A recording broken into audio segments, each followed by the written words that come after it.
Pardon? We're set? All right. All right, since the witching hour has arrived, we will call to order this meeting of the Washington County Board Executive Committee.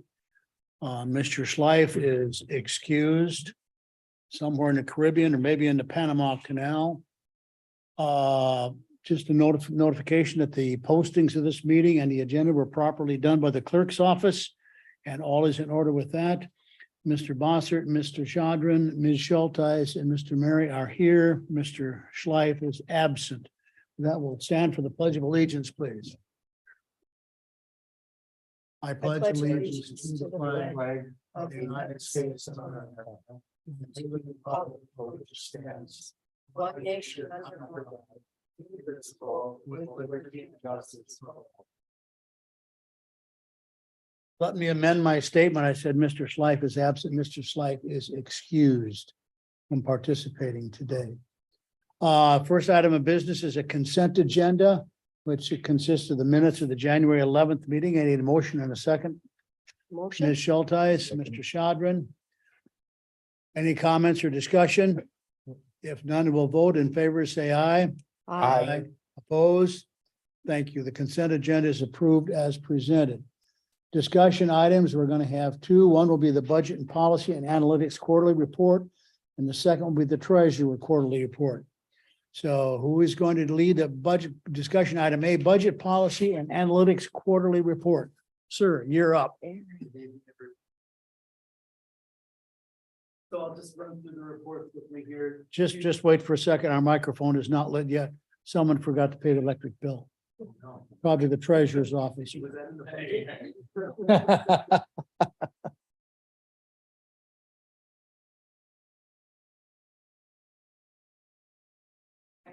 Now you. All right, thank you. Thank you. So I'll just run through the initiatives in order, just a couple of comments. So the first initiative was our EOS initiative. We completed a lot of the big goals this time around. Our main big goal left is focusing on sort of the update process, and that's really related to the 24-25 biennial budget, and what sorts of initiatives might be funded in there. The next initiative is on budget. It's on position control. We've got one initiative that it's on track overall, but we've got one small component there that's showing in red. We're implementing a new practice. We don't want to get too far out ahead of ourselves on that one. We've had some turnover in some key departments. We're a support department, and so we want to make sure that we're not getting too far ahead of ourselves. We've ID'd a path forward. We expect this to show complete next time around. It's just a matter of readjusting the dates. The next goal is sort of what we call our payroll initiative. We've completed most of the goals in this initiative as well. Our big remaining goal there is studying and looking at the feasibility of implementing UKG or Kronos within the Sheriff's Department. So, that's a big goal, especially if we decide to move them over onto the system. We're in the real early stages of that one, but that's something that we'll be working on this year. The one initiative, moving on to the next initiative, that's the one that's showing in red. Excuse me. We've obviously got a budget control practice in place and a policy in place now. This initiative was designed to sort of provide additional clarity to folks, give additional tools to folks, make things more efficient. I think this is one case where we may have gotten a little aggressive in our dates, overzealous in setting our dates and some of these early goals.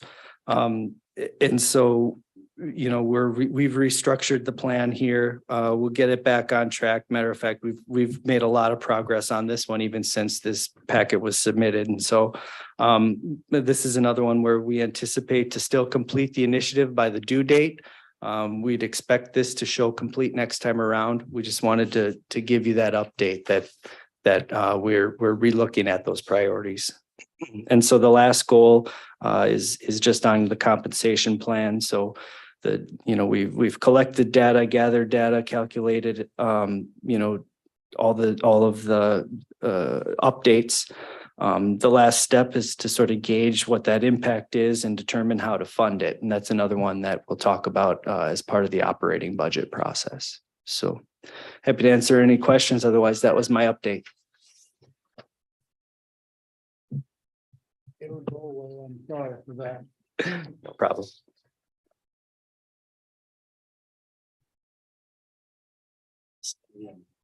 Any questions or comments from any of the committee members? No, I'm good. Thank you, sir. Thank you.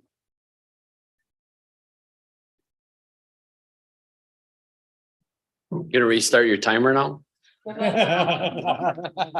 I'm glad Aaron didn't use it all, so. 30 seconds. The treasurer's report, I'm happy to bring to you this afternoon. We had 3 initiatives when we started this process some 3 quarters ago.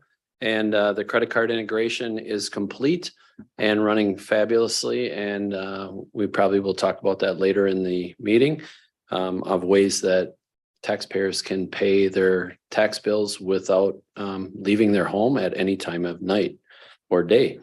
Also, the other thing that's completed is the review of the credit cards countywide, and the finance director has taken that over and is moving forward to not only to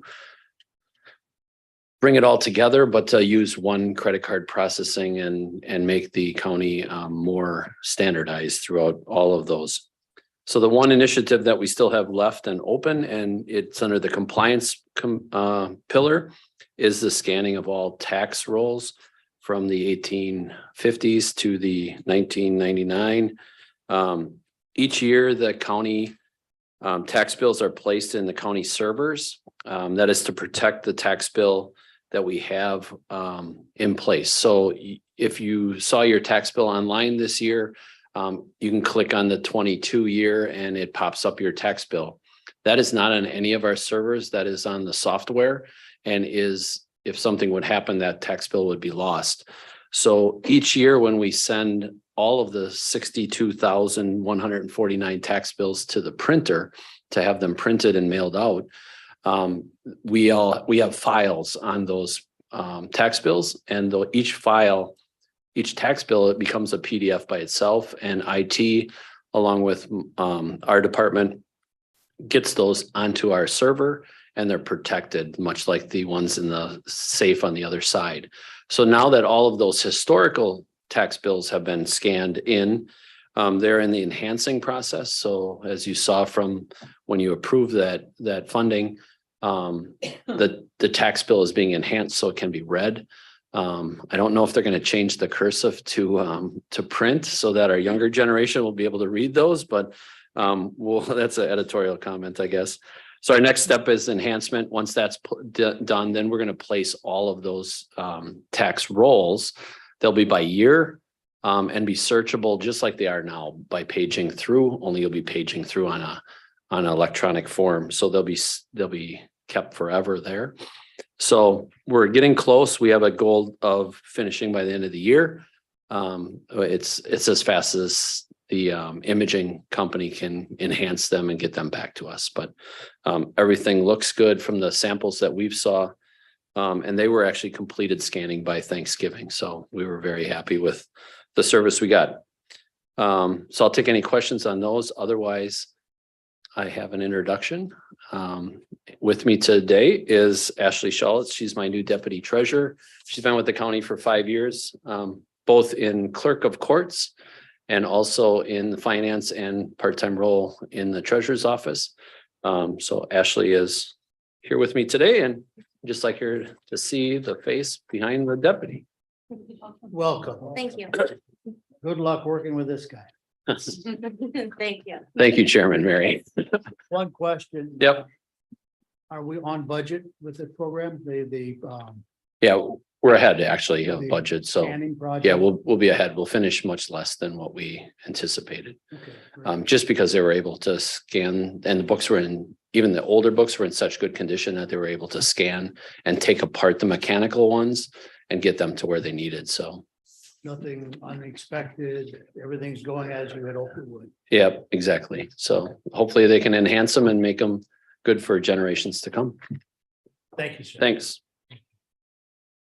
Our action item tonight will be the 2022 resolution hours of operation for the county clerk, county treasurer, and register of deeds office. Who's going to address this topic?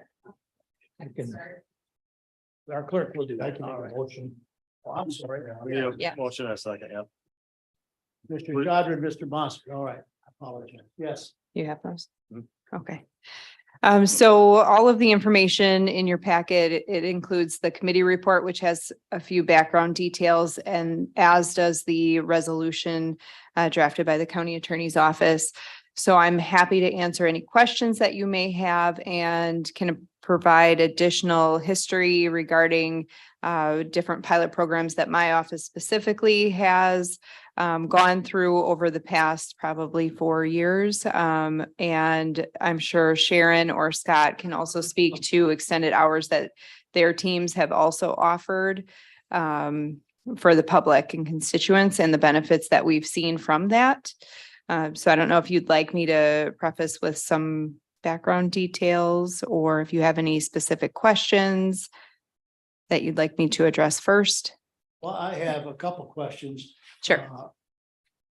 First of all, I assume that when this is adopted, we're gonna have a massive publicity program campaign to educate the public. It'll be fireworks on the website. Hey, we got new hours, we're doing this and that and so on. And Yes. some question I asked earlier, will the offices actually just be locked up and closed, or will there be Yes. someone there to cover phones? No. How will that gonna function? I mean, someone's gotta try to Yep. call in at 2 o'clock on a Friday afternoon, they're gonna get nothing. Sure. So actually, we've already addressed that. In 2016, we eliminated the front desk. If you recall, way back then, we used to have a desk in the lobby and we had staff there. Well, they shared, it was all part-time staff members, but they shared what would have been like full-time. So there was always someone at the front desk in the lobby and they were always answering the phone. When we eliminated those 3 positions beginning in January of 2017, my team was receiving all of the calls to the county's general number, which was extremely time consuming for our small team. So we came up with a phone prompt system, which is actually what you get now when you're calling the county. And we over the years have taken into consideration the highest requested areas and highest requested services, I guess, or specific services or needs, and have created a pretty beneficial prompt system where we aren't getting many calls into our office that aren't for our office. There's a few that make it through, but most of the individuals calling are actually reaching the departments that they are seeking. So that, I mean, there shouldn't be any issues regarding that unless they're calling specifically for clerk functions, which if we're closed, they'll leave a voicemail and we'll reach back out on Monday. Questions, comments? Yep, Sure. Chris. Mr. Bosco. I want to thank you for doing this. I remember it was about maybe 10, 15 years ago. A lot of the banks realized, hey, people work during the day and if they need to do their banking, maybe we should have some later hours and be open till 7. Mhm. And over the last couple of years, that seems to have retracted, which is unfortunate. Mhm. I like these expanded hours that they make us more accessible to the public. I think that's a Yeah. definite positive. Yeah, definitely. And in the resolution and committee report, I mean, our office, the clerk's office, we provided services at the remote location, if you remember, in Hartford, with the main goal of bringing services to a region of the county that was unserved, or it was a farther distance to get to the main county buildings. And my office provided services 1 day a week from 4 to I think 7. And typically I was the one to work out at that location. And what we saw from that, even, I think it started in either 2017 or 2018 and ran until COVID shut everything down. People were not coming to that location because it was convenient or close to their homes. I mean, granted, there were people from Hartford coming in, but they were actually coming for the hours of service. And one specific situation sticks in my mind because I couldn't believe that this individual drove all the way from Fredonia to apply for a passport. But he did. He drove from Fredonia to Hartford to apply for a passport because we were the only ones that had hours outside of the normal, like 8:30 to 4 or whatever it was that either our office or post offices were currently offering at that time. So it really is a time availability situation where it provides so many better options for the public, students, and working adults as well. In reading the resolution, he says that this will be established or begin at the direction of county executive. Do you have a tentative time frame? So originally, I believe we talked about like June 1st or whatever that first available date after Memorial Day was. But I know that after speaking with Sharon and Scott, we would like to implement it as soon as possible. It just depends how soon we can work through all the logistical things. There's quite a few things that each of our departments are currently working on and know that need to be addressed in order to successfully implement this change. One being, making sure the public's aware, another being courthouse security on Fridays when we're closed. Obviously we don't want individuals wandering the halls on this side of the building when there's really no one here on our floor. Also mail, we're working through banking things and deposits and what that looks like. And so, we would hope for May. I mean, me specifically in our office, marriage license time really, really starts picking up in May. And with the law change that was implemented in July of this past summer, individuals are able to apply much earlier for their marriage license. They're valid 60 days, so they can apply 60 days out. So if they're getting married in June or May, they are wanting to come in earlier to apply. So the sooner we can implement this and offer those extended hours, the better. So. And you would also need to preclude this with, I would think, a very large or broad public awareness program. Yes, definitely. Starting on April 1, whatever it is, that's going to have to be backed up by at least 2 or 3 weeks in advance to just let everybody know. Yeah, definitely. And I know our 3 offices are planning to reach out to all of our community partners, government agencies and entities that we know we work with on a more regular basis. In addition, my office specifically, we schedule appointments. So for us, it's actually fairly easy. We'll just start blocking Fridays and extending those hours online. So that way the customers that we work with, they'll know right away. But yeah, it'll definitely need some significant publicity regarding the change. And since all 3 of you are here, let me just ask this question of the 3 of you. Do you ever have any emergency kinds of situations where someone calls in on a Friday afternoon and boy, they just got to talk to somebody now? How would that situation be handled? Or maybe that situation doesn't exist. Regarding our office, if we have a situation like that, it's typically someone who works for the county and we need to amend an agenda, or I need to do something with the county attorney, or I have a taxi property where the basement is flooding or something of that nature. And typically then they'll just call me directly on my work cell phone or whatever it is. And so I'm salary, kind of a weird situation being elected, but what your responsibilities are and you take care of them. And so I don't know if Sharon and Scott want to address that as well. Yeah, I would say the same thing that Ashley just said. We're servants of the citizens and we'll do whatever it takes to do that. I don't think anybody's banging down the door to pay taxes. But like I said earlier, that online system that we have, they can pay it right from their home without even leaving home to pay their taxes. So it's not like they have to be here to collect something. Our biggest hurdle is deposits and bail money and other things that come available. So, but much like a night deposit box at a bank, we can handle it. We just have to get through that logistics. Martin? And I can kind of echo some of the comments that have already been made. We also piloted a program to offer extended hours. We had a few people interested in it, but one of the most asked questions that we have when people call in, well, I work from 8 to 4 or 8 to 5. Can I come in after hours or before hours? Do you offer anything like that? And when Ashley started her program of making appointments and starting at 7 a.m., I'm usually working at my desk shortly after that. So I did get random calls from the county clerk's office because the individual applying for a marriage license had already made pre-arrangements, but did not have a birth certificate. And I was able to quickly do that because I have all the online access for that. If we were open at 7 a.m. or extended hours till 5:30, we could help those individuals who have regular working hours from 8 to 4, 8 to 5. So we see the interest in this. Real estate, we have worked very hard to keep up with technology, and real estate's accessible 24/7. If somebody needs a copy of a document, they can definitely do that online, much like Scott in paying for real estate taxes. You can go online and do that. You do not have to do that in person. We have a little concern with vital records.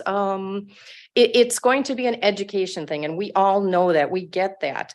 I'd advocate we have the county newsletter going out in March. This would be a perfect opportunity to include this, which goes to every household that doesn't get the daily news, that doesn't subscribe to social media, and doesn't necessarily get out because of COVID. They kind of stuck in their homes. Whether this will be picked up and, on other radios and television, we don't know. But you want to have something out there and educate people of these new hours. But then you don't want to wait months till you implement it. They look at the newsletter, they see it. This is going to start in a couple of weeks versus a couple of months. So I'd advocate for starting this sooner. And I think we can make that happen. My biggest hurdle, I think, will be for educating the individuals with DMV. I would make an appointment to sit with the individuals and managers at the West Bend Department of Motor Vehicles and say, you know what, we are closed on Fridays, but offer the opportunities of coming at 7 a.m. or after hours from 4:30 to 5:30, which we normally never had. So for us, I think it's a small little hurdle that, like we all referred to, it's just getting the word out and letting individuals know. And also we ran the same kind of extended hours in July to collect taxes past 4:30.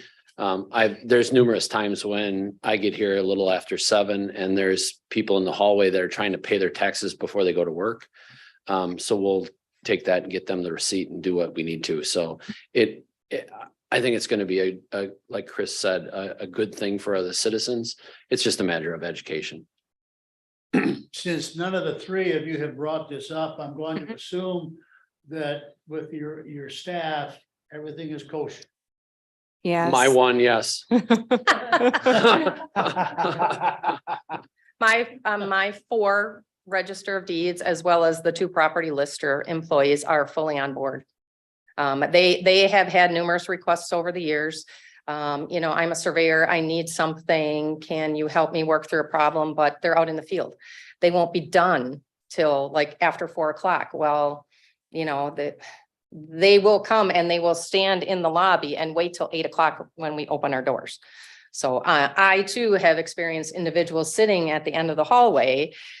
And I'm a curious person. I ask them what they're doing in the building at 10 after 7, because technically the doors open and unlock at 7, o'clock in the morning. So individuals from the public do come in and they park themselves in the chairs back there. And I ask them, what can I help you with? Well, I can just wait. And I'm like, no, what can I help you with? And well, I need a copy of a birth certificate. And I'm like, come on down to my office. I'll help you out. Here's the form, blah, blah, or I'll bring it out to them. I won't actually unlock my door, but if a citizen is in need, we're going to help them, in any way that we can. So I think this is more about assisting the citizens and offering extended hours for the ones that can't get here during regular 8 to 4:30 business hours. Yes. Question, Ashley and Brad. So the statement, now therefore the last about the 7:30 for a period not to exceed 18 months unless modified. Yeah. I'm assuming that's just let's take a relook, let's see that reevaluate Yes. after a year and a half of how this is going. Yep. This seems a little extreme to me to and maybe it has Sure. to be legalistic like that. But Yeah. I Well- just think like, well. We wanted to So get- technically it's a pilot program. mhm. So we're wanting to reassess, and I think I don't want to speak for the executive's office, but they are wanting to reassess how successful it has been to see if it can be implemented further. So I am fine with that language being in there. I mean, I feel like this will truly be beneficial to the public, and I don't foresee it going away once implemented, unless there is, a drastic change or something. And But it also gets us through 2 marriage cycles and 2 Mhm. tax cycles, so We can see it life and all. death happens all the time with Sharon, so we're not. worried. It's a thing. Thank you. Yes. Question to our chief of staff. I assume the executive's office is ready to move forward with this as soon as this group here makes its decision today. Yeah, I think that we do have things to consider, some of the logistics as our clerk mentioned, but yes. Thank you. Any other questions? Yes, Yeah, one Mr. more Schott. thing. I'm assuming this does not affect the land and use department, right? They're gonna be Oh. open 8 or To 5 4:30. days. yeah, I believe the actual office staff is always open Monday through Friday, 8 to 4:30. But there are several departments that already do the 4:10 type of a schedule, but they rotate so that it's being done in highway and planning and parks for the crews that work outside during the summer months, I believe. So it's just not their inside office staff. It'll be remaining the same. Yeah, I guess just so it doesn't get confusing to the general public, if Mhm. we put that in there, just make sure they know that that's still open. Yep. You know, So it'll be, this is- yeah, so human services, I mean, all of the other offices, clerk of courts, all court functions, upstairs, human services, IT. I mean, all of those offices will stay open Monday through Friday, 8 to 4:30. Just more of a procedural question. Mhm. Technically, this didn't have to come through the county board, but am I right in that? But it's. good I believe as- so, because it's not in our code. We just wanted a formal way of having the board on board. Yeah, Well, yeah. statutorily, you have to set the usual business hours for the county. The county board does that, because statute says for these particular 3 offices that they have to be open usual business hours as established by the county board. And so that's why we're pointing it out that this is a pilot program.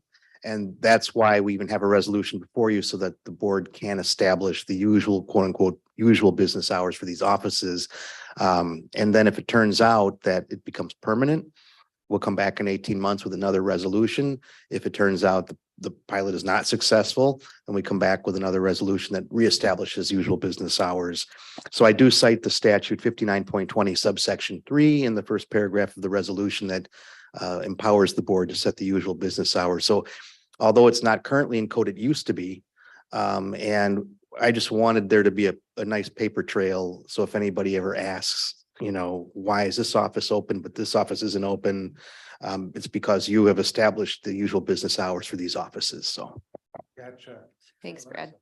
Mhm. So once this committee acts tonight, then they can proceed working with the county executive to proceed their timing and get this up and running. There's no further action required down the line. Is that correct?